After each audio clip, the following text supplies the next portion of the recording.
Good morning बच्चों, this is 23rd video. आज हम देखेंगे एवरेज स्पीड का एक numerical. The question is Abdul while travelling to school computes the average speed for the trip to be 20 kilometre per hour. मतलब अब्दुल घर से अपने स्कूल जा रहा है 20 किलोमीटर पर आवर के स्पीड से।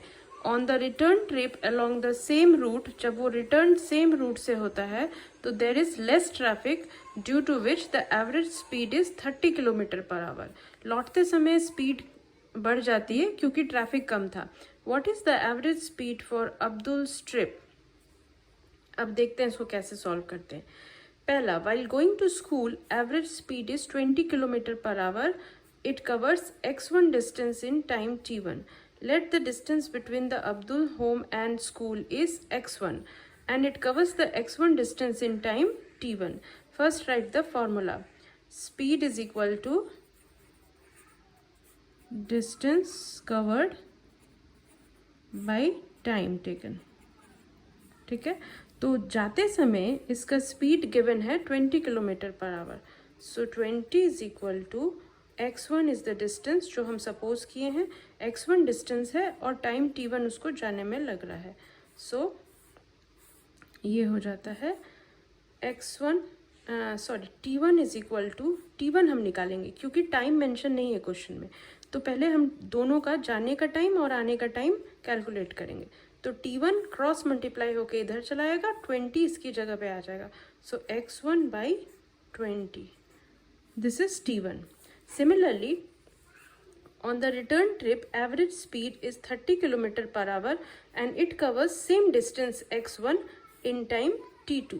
So here 30 speed is given, distance is same x1 and by time t2. Now the time is t2.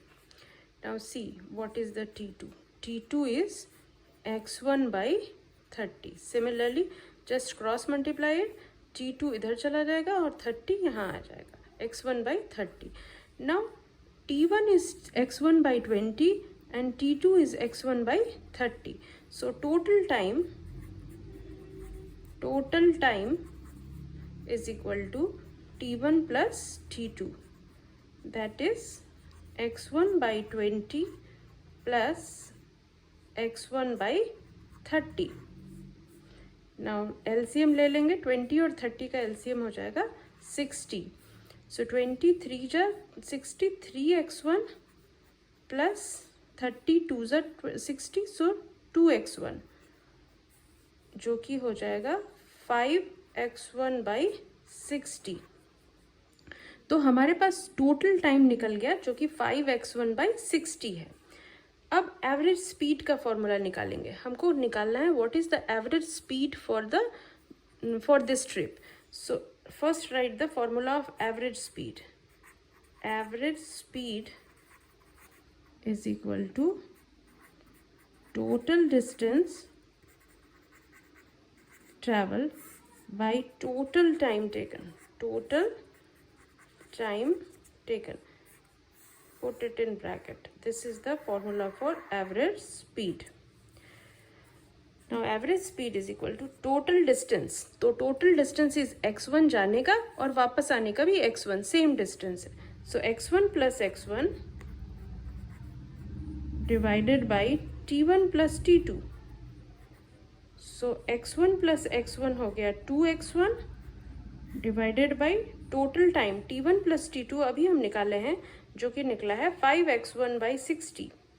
5x1 by 60.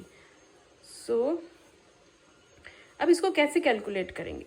ये 2x1 अलग से था जिसको हम 2x1 by 1 लिख सकते हैं, 2x1 डिवाइडेड बाई 1, और ये एक फ्रैक्शन था 5x1 by 60 जो कि डिवाइडेड फॉर्म में है, तो ये ऊपर जाके मल्टीप्लाई फॉर्म में आएगा तो रिवर्स हो जाएगा, that is 60 by 5x1. So x1 cancel और ये कटेगा 5 12 जा 60. सो 12 2 जा 24. सो 24 unit given is kilometre per hour. So 24 kilometre per our is the answer. This is the average speed. In this way, it is calculated. It is very easy. Thank you.